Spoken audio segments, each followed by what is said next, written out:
Just call it up. Yeah? You'll just have to call it up. Here, so hold on. Sorry.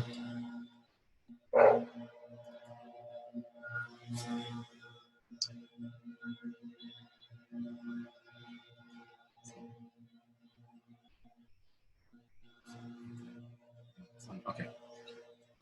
This has been sent to me. I think this is incredibly interesting. Predicting the time to normal, reviewing conclusions from farmer research and development, U.S. public policy activity. So I'm trying not to scroll too quickly. I want to make you dizzy. Okay, it's a little bit larger. Okay, so what you're seeing here in this picture, right, is the U.S. potential containment forecast. So if you look down here, right, we're at April 10th, right? So somewhere around April 15th, it looks like it's hitting the peak. Then it starts to decline. And so at the end of April, right, it has declined in this fashion. So you follow this up, and they're saying here that given the country has largely accepted shelter in place, with the end of April, it seems plausible we could see a decline in active cases as forecast. Okay, potential peak in active cases at the end of April. And it starts to drop down again. So that's what they're expecting as far as that goes. So that's kind of good news, I think, right? Any good news right now is good news. Let's get past the New York City stuff.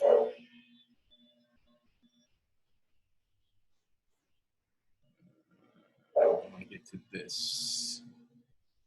All right, and again, this is medical, this is pharmaceuticals. So our goal is not to be talking pharmaceuticals, but I think in light, we want to kind of understand some of these things too a little bit, right? So they're saying to us, right, there is no cure. Well, we always know that with any viral infection, with, with flu viruses, right? But there will be treatments that have some effectiveness, okay? Let's go through this. The medications are basically three types. You're gonna have antivirals. Okay, so these are drugs that target the cells, inhibits the ability to block the virus from replicating within. So remember I said to you last time how these viruses work. They have to lock onto a receptor. They need to get inside the cell. And then inside the cell, if they hijack the cell, their purpose is to replicate themselves inside the cell. 100-fold, 1,000-fold until the cell can't sustain it. The cell bursts. These viruses come out 1,000-fold and infect other cells. So antivirals are geared to trying to block replication. If you guys want a copy of this, I'm happy to send this to you if you want to read it in more detail. Second line of defense is immune modulators. Okay, so listen to this. Many people with COVID-19 are developing acute respiratory distress syndrome, ARDS. Right, that's the last stage. We spoke about the cytokine storm. Right, we said how the immune system is reacting to the virus in an exaggerated way, can't calm down. Right, it's producing these immune chemicals called cytokines, and specifically pro-inflammatory cytokines, and they just kind of run out of control. So the damage to the lungs and other organs is happening because of the immune system's response to it. And that's what they refer to as the acute respiratory distress syndrome. Now, just remember this because I'm going to show you another slide that really talks about that from our functional perspective and what we can do. But yeah, so again, these immune modulating drugs developed for the ARDS and organ failure. It says here, right, the ARDS and organ failure are both caused by the immune's response to the virus and not the virus itself. Here again, okay? Then we have the convalescent plasma. So you've heard about this on television, I'm sure, where they're taking the people who had the infection, resolved from the infection, and now have antibodies, and they want to take their plasma so they can take the antibodies and inject it into people that are infected with it to hopefully increase an immune system response. If you read about it, though, I mean, you'll try it certainly in very desperate situations, but there's a concern to that, right? Convalescent plasma might be difficult to scale, and it runs the risk of transmission of other undiscovered viruses, but could be a vital tool in certain high-risk cases. So here's the drugs, right? Remdesivir. So it tells you here about the trials that are going on. Again, these are the antivirals. This is an antiviral medication that helps to terminate the replication of the virus. Again, working on the replication of the virus. another medication here, Kevzara. This again was used and was proven in 2017 for rheumatoid arthritis. This drug inhibits the immune response. So there's your immune modulating drug. Actemra, Flapperprovir. Okay. Then you spoke about the convalescent plasma therapy, and then you hear about chloroquine, right? Everybody's talking about chloroquine. So already approved for lupus, malaria, and arthritis. Okay, it appears to have some efficacy to help the virus from entering the cells and infecting the body. There were over 20 studies ongoing for chloroquine. The most prominent US study launched on March 14th based on lab studies showing promising results.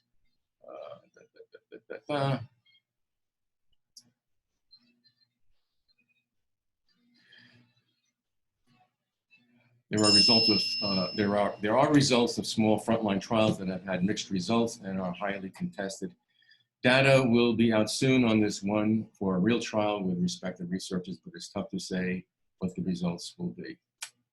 Okay, so again, it goes on to preventing spread. You kind of know all those things, right? But I just wanted to kind of just share that with you today so you get sort of the forecast and what the drugs that they are looking at and what they want to do. All right, what I want to now do is shift over to, hope I don't screw this up. Okay. All right, so this is a slide presentation, transparency. It's not my slide presentation. There is a company called Microbiome Labs. They do some great work, and so this was a slide presentation that they provided to me, so I have permission to use it. Now, I'm not going to go through the entire slide presentation. That would be absurd. I want to try to keep this thing to like 45 minutes for you. But I wanted to pick out a couple of slides that I think are really important for us and for our world and what we're doing, right? So up here it says lipopolysaccharide challenges for chronic obstructive lung disease exacerbations. What the heck does that mean, right? So in our guts, right, it's known as the microbiome. The microbiome is an ecosystem of mostly bacteria. And about 70% of the bacteria in the gut, okay, mostly in the lower gut into the colon, are known as gram-negative bacteria, which are bad bacteria. So about 70% of the bacteria that inhabit the gut are so-called bad guys called gram-negative bacteria. That's why it's so important to have an abundance of healthy bacteria, which are called commensal bacteria, or to kind of control these bad guys. Right? These gram-negative bacteria, the cell membrane of the bacteria is a lipopolysaccharide. That lipopolysaccharide is what is known as an endotoxin. It is toxic. Endo meaning it's made inside the body. So when these gram bacteria die, they release the lipopolysaccharide. They release an endotoxin. That's what they do. Right? But if it's encased in the gut system and it doesn't get out, and we eliminate it, that's a normal process. So the real problem is that when these lipopolysaccharides are allowed to penetrate out, when you get the leaky gut, lipopolysaccharides get out. And they can go systemically and go anywhere in the body. And as I was talking about on the last video I did on Sunday, when I was talking to you about other things like even like the blood-brain barrier and the brain's connection to the immune system, many of the same factors that contributes to the breaking down of the gut barrier or the leaky gut also contributes to the breaking down of the blood-brain barrier.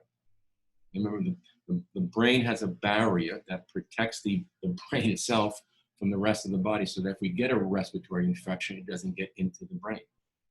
But that barrier breaks the same way that the gut barrier breaks, and that's how we get viruses and bacteria and environmental chemicals up into our brains.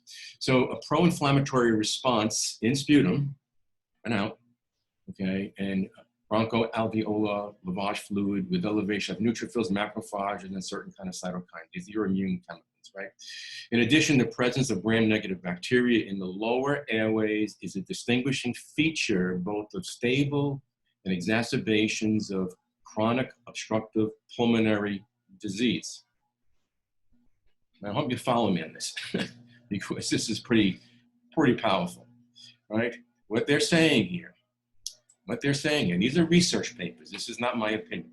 What they're saying here is that chronic obstructive pulmonary disease has an association with lipopolysaccharides from gram-negative bacteria that are translocated into the lungs.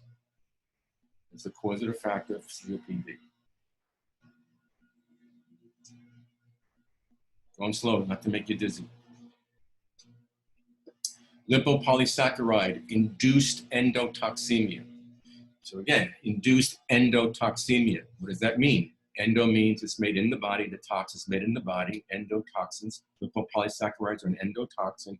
And emia means that it's gone through the systemic circulation. It's out of the gut, it's in the system. Okay? Lipopolysaccharide induced endotoxemia. Blah, blah, blah. Extended course of lung injury and repair and pulmonary fibrosis. So think about people who get infected with the SARS virus that already have a breach in their gut barriers, already have endotoxemia in their lungs, and now they get this infection.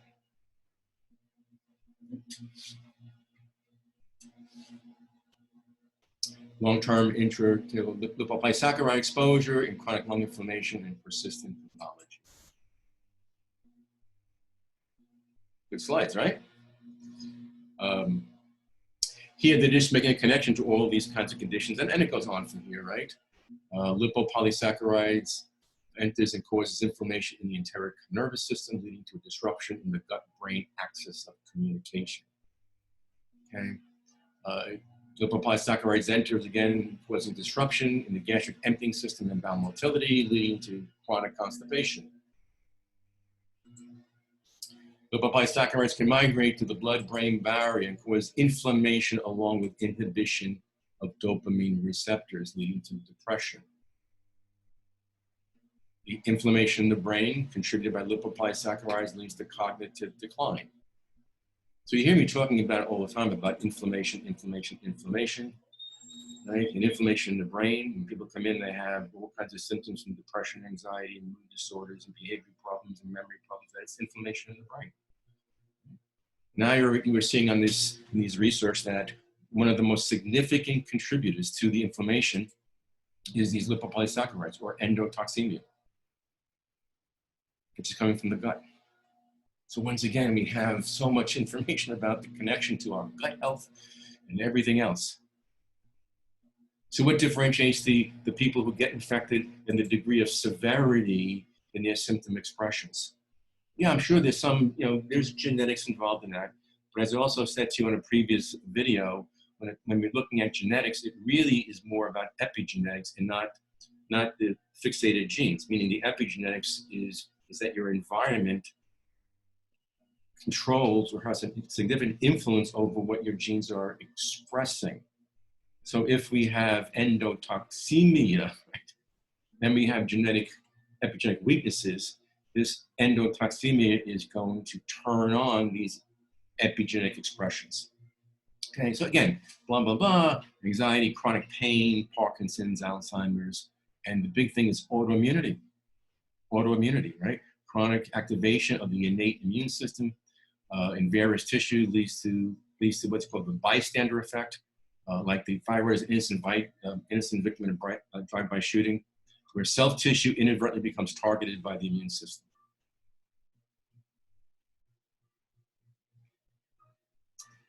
Ground zero of most health disorders, gut permeability and chronic inflammation. Stress induces endotoxemia and increases barrier permeability. In combination with modern lifestyle factors, the increase in bacteria and bacterial toxins, the translocation from the gut to other areas of the body, arising from permeable intestinal walls, causes a low-grade inflammatory state. Once again, right? This is why you can hear about comorbidity. What does it mean? Why do people that have cardiovascular disease, why do people that have diabetes, why do people that have, other types of lung issues, metabolic disorders, why do they have a greater morbidity with the coronavirus? It's because there's an underlying inflammatory state already heightened. And now we're having a connection between endotoxemia from the bacteria in our gut. More research is pointing more and more that all chronic diseases, this is probably the major factor in, for example, cardiovascular disease.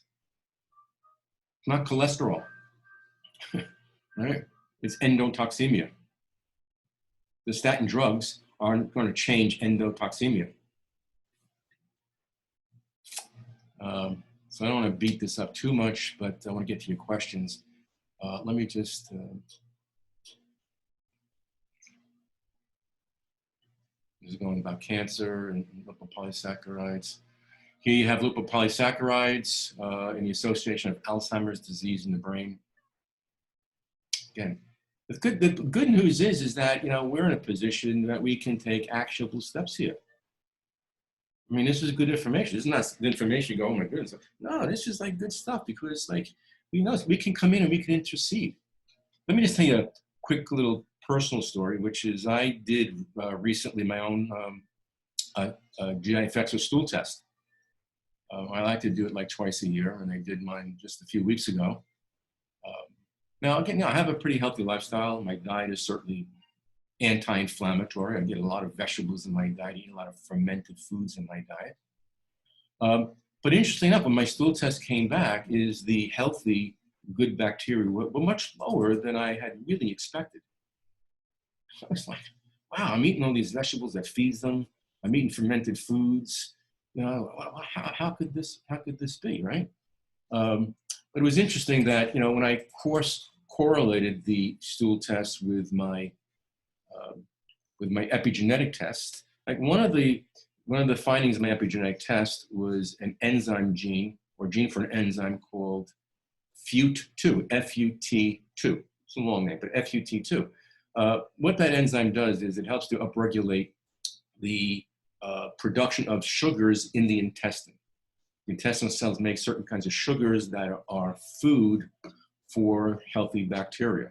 Now, in my particular case, I have a heterozygous polymorphism for that enzyme, which means it kind of works and it kind of doesn't work. But in lieu of my stool test and seeing that, what it represented to me is that now understanding my genetics, that I'm expressing that genetic weakness. So what do I need to do? Because I have a pretty good diet. So I need to add to the diet. In my particular case, it is not enough. Right? So I changed my repertoire a little bit and I started to add in, from a supplement perspective, prebiotics.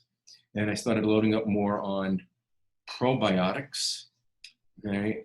And I also added in some soil-based probiotics, spores, okay?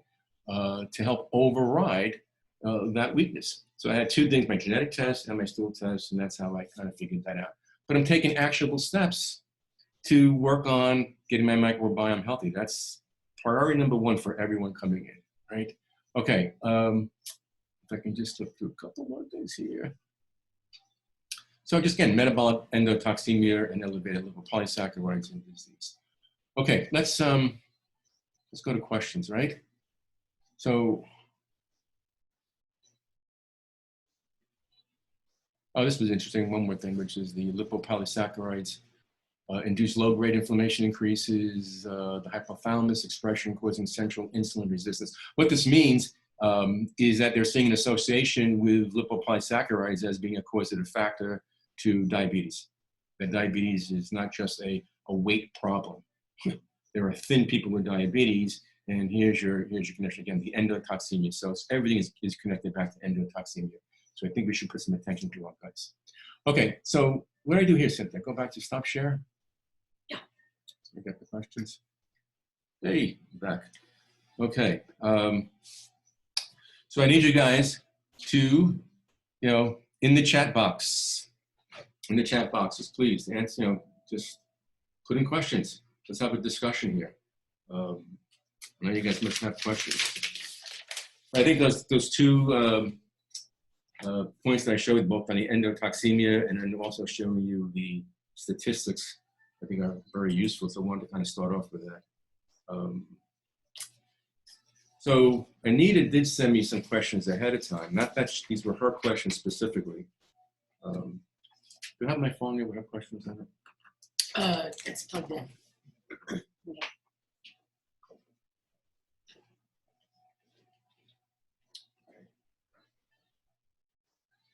Okay, I'm gonna get that sheet with the questions on it. Just on another side note is that we are posting our top 10 COVID-19 guidelines. So we'll get that out to you guys. I'm sure that'll be very helpful.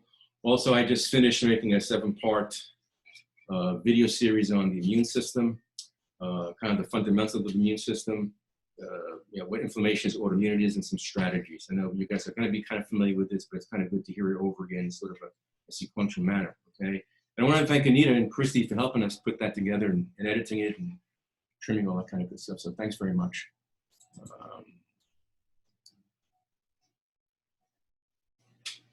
Raquel is asking, have I heard any truth to reinfection? Well, what I've heard is this, right? Let's understand that. When you get infected, your immune system creates a response. That part of that response is producing antibodies. The antibodies are part of the immune system that tags the virus, so that other parts of the immune system want to go after it. Right? And when the other part of the immune system takes care of business, and we go forward, is the immune system has a memory of that. Okay. Now, the degree of the memory varies. So in some situations, we have lifetime immunity. And other times we don't. So part of this with this RNA virus has to do with its mutation. That's what RNA viruses do. So they mutate. So depending upon the degree of mutation, and no scientist knows how it's going to mutate. So they don't know the degree of mutation. And is it then not recognized by the immune system? One of the reports that I did read, I think it's in the paper I was just showing you, is what they're kind of expecting on this one is that it has a half-life of 30 days. So, it's certainly far from a lifetime of immunity. But hopefully if more people have the antibodies, that and we get past the surge of this, is we'll move beyond it. Yes, there is going to be the potential of being reinfected. There's no doubt. But more people will have more long-term immunity from that. Okay, what else do we have here? Any other questions from anybody on that's listening? Yeah. Okay. One of the questions that was sent was, Anita said, drinking, not Anita said that someone's saying this to Anita, which is drink water every 15 minutes all day, which pushes the virus from your throat and into your stomach, where the stomach acid will kill it. If you don't do this, this virus will enter your windpipe and go into the lungs. Well, interesting. It'll go into your stomach and the stomach acid will kill it. How many people are on antacids? How many people in this country are taking antacids to lower the acid? So that kind of shoots that out the window, right? Half the population are taking antacids. The premise is kind of there, right? Is that your stomach is kind of an acid environment that you're flushing it through. But what's happening with this virus is that it's not like it's. Remember I said to you in a previous video that the virus has an affinity. It locks onto what's called an ACE2 receptor. Okay, so those ACE2 receptors are not just in your lungs. Okay, what the new data is showing is that another viable entry place is in the gut. It's in the gut. So trying to flush into the gut isn't really the answer. I will say this though, about drinking water. Water is, hydration is so important. The lining of your sinuses and of your lungs and of your gut is a mucosal layer, mucus. Okay, that's what allows things to kind of slough through. So what the water does, it does help with the mucosal lining, keeping the mucus more moist so you can slide through. As far as the stomach killing it, I don't need that. But water is important because your immune cells need hydration. So if you're on the dehydrated side, certainly there's going to be, the immune system's going to struggle.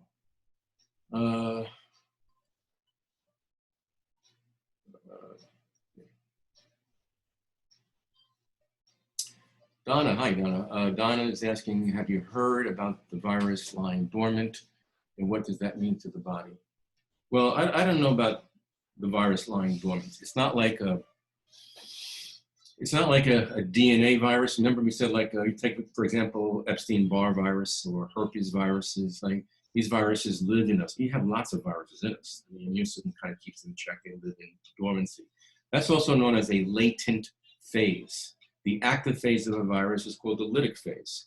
The dormant phase is called the latent phase. So Epstein-Barr virus, for example, most of the time is lying in a latent phase. It's in a dormant phase. Right? This virus is a little bit different. It's not that it's different, but it's an RNA virus. All right. What I've explained in another video is that the way this virus replicates is different than other coronaviruses. This, remember, it gets inside your cell, it hijacks your cell and needs to replicate. This virus is replicating approximately 1,000 times more than other viruses, other coronaviruses. That's the problem. So because of the rate of replication, it's taking longer. Well, it's replicating faster than the initial input from the immune system. The immune system is lagging behind. That's not dormancy. That's just the immune system hasn't been able to get up to speed yet. That's why people can have, roughly a, 5-day to 10, 11-day period where they may be infected, but they don't have symptoms. Okay, so I hope I answered that question satisfactorily. Robin is asking, in your opinion, my opinion, my opinion, how do you see our lives moving forward after the downturn of the virus? Understandably, it's not going to be business as usual. How will you be phasing back into seeing clients in person? Great question, Robin. Obviously, the sooner that things can get back to normal, there's more likelihood that we'll be up and running. We're going to probably make some subtle changes in the office. By law, we are actually considered essential. So we are actually able to come back in sooner than other traditional businesses like a restaurant, of course, because it is healthcare. And many people do want to get back on those pulse frequency machines. They want to get back on the detoxes and want to do the laser and all that kind of great stuff to boost the immune system. I don't blame you. I've been on it. I've been using it. That's my privilege. It's my office. But we may make some structural changes. We may move it into the back room where there's a lot more space and we can separate those units by 6 feet or so and make people more comfortable that way. And we may make the schedule a little bit differently, so we have people on scheduled appointments. Just kind of easing back in. I mean, that's what we plan on doing. We are doing virtual. We are doing telemedicine. So I've been on video like this on Zoom with a lot of patients, reviewing labs with them and discussing their cases and stuff. And I have to think that, honestly, I'm going to think that there's going to be part of this is going to be the future going forward. I mean, I think I'm going to be implementing this for a lot of patients. I mean, for a lot of patients, sometimes even getting to the office is not feasible, time frame and stuff. A lot of moms with kids, and certainly this platform is a very useful platform. So it's been kind of the wave moving forward, and it's just going to move. So I'm going to be doing both virtual telemedicine and in-office work. Let's see, what else do we have going on here?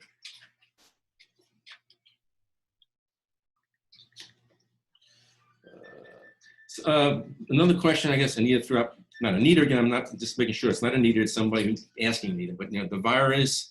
I don't understand something. The virus is not heat resistant and will be killed at a temperature of 78 degrees Fahrenheit. Well, viruses do not like heat. That's why most viruses are not around in the summertime. On the first webinar I told you about some of the experiments with using a hair dryer up the nose, and it's shown to get it to 133 degrees. That's what I've heard, 133 degrees Fahrenheit. This says 78 degrees. I don't get that because the human body is 98.6 degrees Fahrenheit. So that's not making it warm, that's making it cold, right?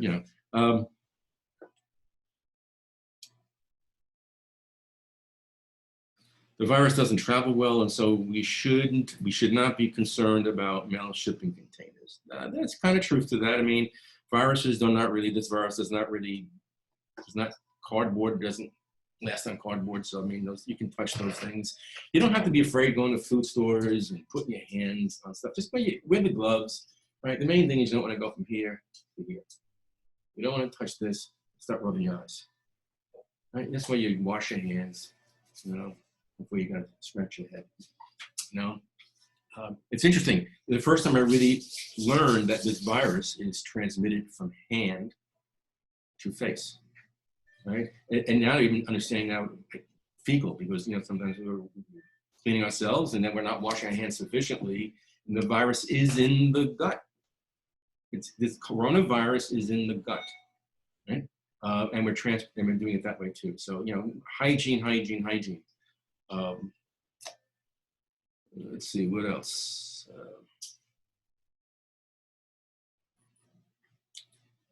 By the time you experience shortness of breath, the lungs are 50% fibrosis, and it's too late. I don't buy that. The daily self-check, take a deep breath and hold your breath for 10 seconds. If you can complete this without coughing or discomfort or stiffness or tightness, it proves there is no fibrosis in the lungs and there's no infection. Not true. Not true. Okay. If you can hold your breath for 10 seconds, great. Right. You have good volume. Okay. It is, it's really more of a test if your lung barrier is breached.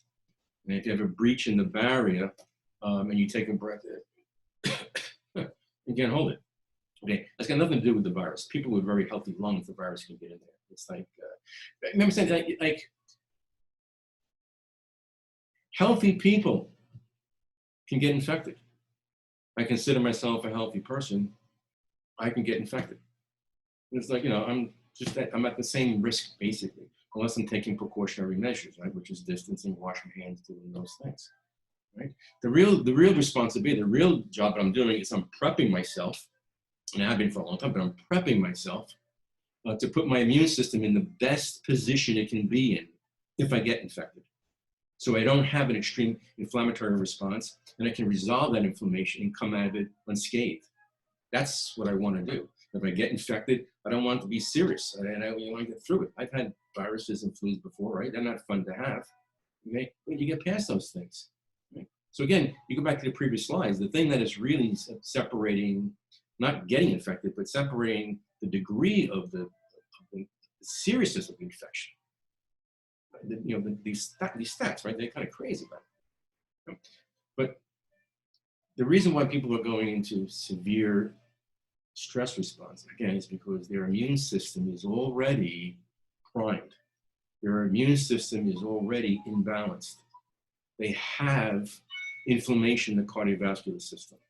They have conditions like diabetes. And they have already leaky guts with those lipopolysaccharides. They are endotoxemic to begin with. I would bet you that the majority of those people never stepped 1 foot into a functional medical doctor's office. Just saying. Wouldn't be surprised if most of those people are just on like 3, 4, 5, 6 different medications for their blood pressure and everything else that they're taking. What other questions that we have? Raquel is saying to me here, in some answer, yes, but not all grocery workers are wearing masks. Mask is for the sick person. Well, first of all, that should change, right? Because I think the governor just yesterday made that mandatory. I had to walk down to ShopRite yesterday. I drove down to ShopRite yesterday, and everybody's wearing masks now. You know, the mask thing is one of the things that mask does, honestly, is it prevents you with your hand from touching your eyes and your nose and moving it. So it's actually protecting you in that way, right? And it's also, in essence, it's actually preventing you from spewing out sputum. So they should be wearing the masks. Let's see, what else do we have? Give me your tough questions. Throw them at me. You're going to be on here another 10 minutes, I guess. Anything you're thinking of? Mouth and throat should be Stress, cortisol. okay. Mouth and throat should be moist most of the day, never dry. That's true. I mean, you know, that's just makes sense. If you're drinking, you stay hydrated. If your nasal passages are dry, if your throat is dry, especially if your nasal passages are dry, by blowing and rubbing and scratching, picking is the dry. You run the risk of cracking the thin membrane in there, and that's going to be certainly an easy penetration for a virus. So keeping the nasal passages moist is important. Whether you want to use a saline spray or an neti pot is a good thing. Dental hygiene is incredibly important. Maybe floss. Right? The dental hygiene is important. You know, you can use the biocidin spray and/or the drops with your toothpaste to help with the biofilms in your mouth. Because the viruses can penetrate that way too, but there's also other bacteria and stuff that can also weaken the immune system. So using some biofilm support is also good for dental and floss. That's a good thing to do. Someone was asking me about stress. What do we do about stress and cortisol? That's a great question. So all of you guys know about cortisol, right? You all know that the adrenal glands are these pea-sized glands that sit on top of our kidneys. They produce every hormone the body needs, but their main responsibility is to respond to stress. And the stress hormone is cortisol. So we need cortisol, but we need it in the right amount. So we don't want cortisol surging. So these are the things, this is where why I'm doing this, why I have concerns and why I'm speaking to you, because cortisol can create a lot of damage, even though we need it. Right? So one of the things that cortisol is going to do, it's going to suppress the immune cells in your gut. So it directly contributes to leaky gut. More cortisol, more leaky gut. And we just said earlier, right, that the lipopolysaccharides can penetrate through that leaky gut and increase the volume of endotoxemia. So in the sense of predicting the future, I really feel that you're going to see an explosion of autoimmune cases, right? Because stress leads to barrier breaches. Barrier breaches leads to endotoxemia and heavy metals and environmental chemicals coming in. And that is the recipe. That starts to bind to self-tissue, and the immune system sees that and goes after that tissue. That's how autoimmunity starts, right? And then if you can't control the cortisol, if you can't control the inflammation, if you're already in that state, it's going to take your autoimmune and heighten it. So stress management is critical. Yeah, we got to come in, we got to do things, you know, nutraceutically to fix the leaky gut and do immune modulation stuff. But let's go back to the basics of what we need to do with stress. There are supplements, absolutely. You know, ashwagandha, rhodiola, you know, valerian root, chamomile. These are all great stuff. They're usually packaged in something known as an adaptogen. Adaptogens are usually a broad base of botanicals. I'm sorry about that.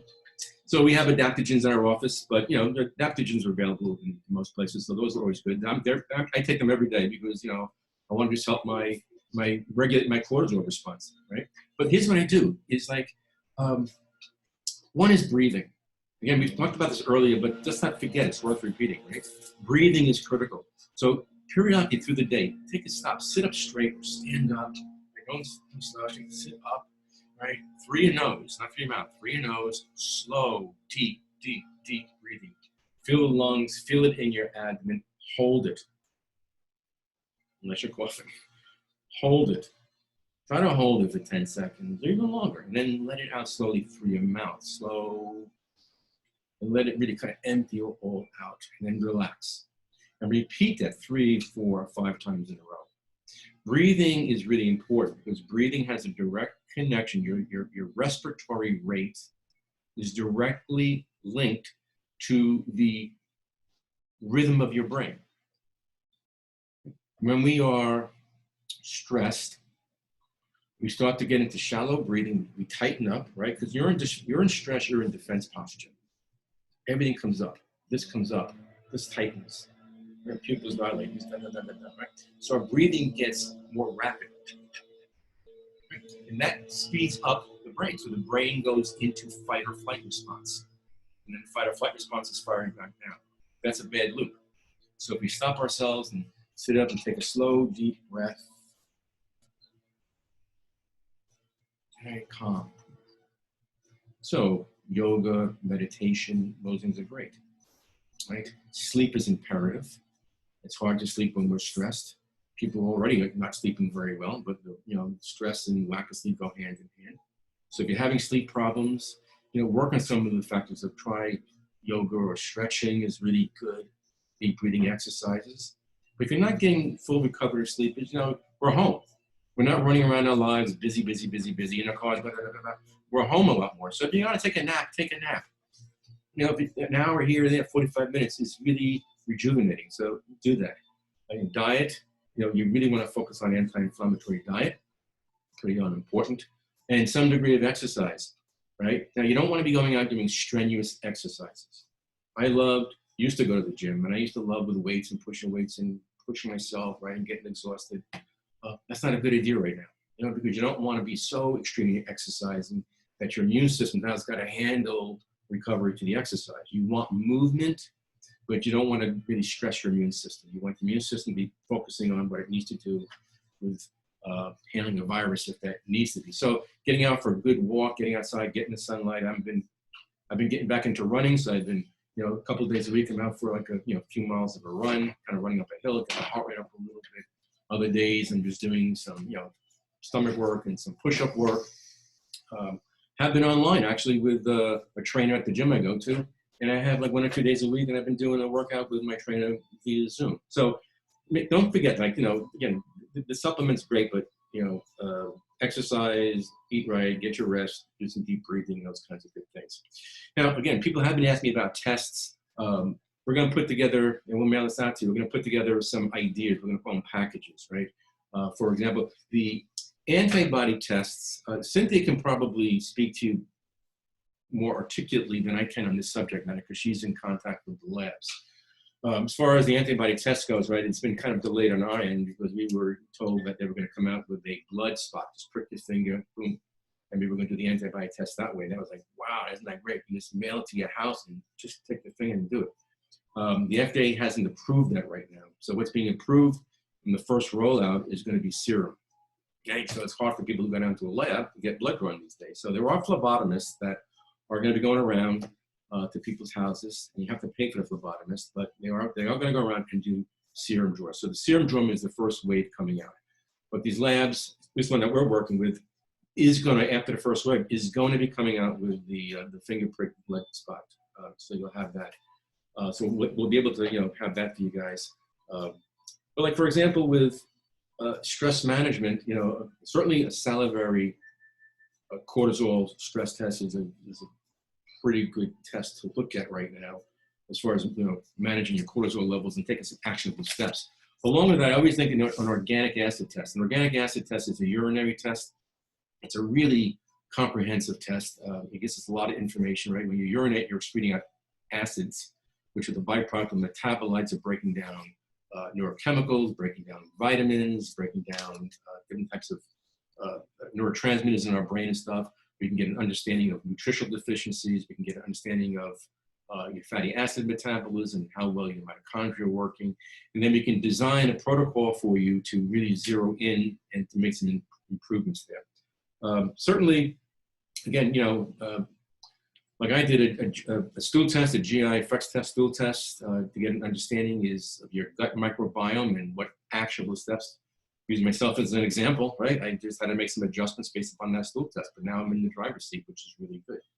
Another really great test, and we'll package this as a bundle somewhere, is, and it's easy too, it's a salivary mucosal membrane test. Remember that the mucosal lining is your first line of defense to the outside world.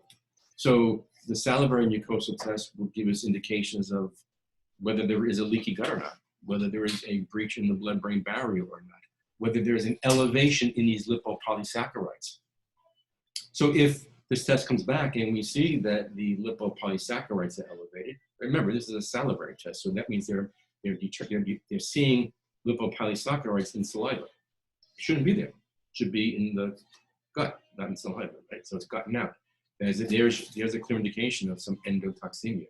So that would then create a strategy, a game plan to start to mitigate that. Okay, so do you guys have any other questions? You can hang in for a few more minutes if you'd like. If you find these helpful and you want me to do some more of these with you, just let us know. I'm happy to do that. If you have any ideas or suggestions how you like me to do it differently or show you some things, I'm happy to do that. If you want me to do a video on, maybe we'll do a video on the supplements that I'm taking. It's odd, but I can show you that. I'm happy to do whatever I can to be support here and to help in any way that I can. I definitely look out for the 7-part video series that we're going to present. Okay. Yeah. So okay, Raquel, any data that you receive, especially about the antibiotic testing? Absolutely. As soon as we get it, it's going out.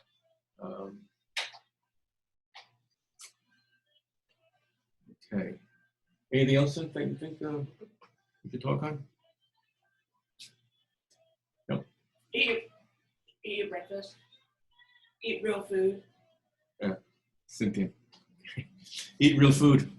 That's the message. That's the take-home message. Eat real food. All right, guys. Listen. Stay well.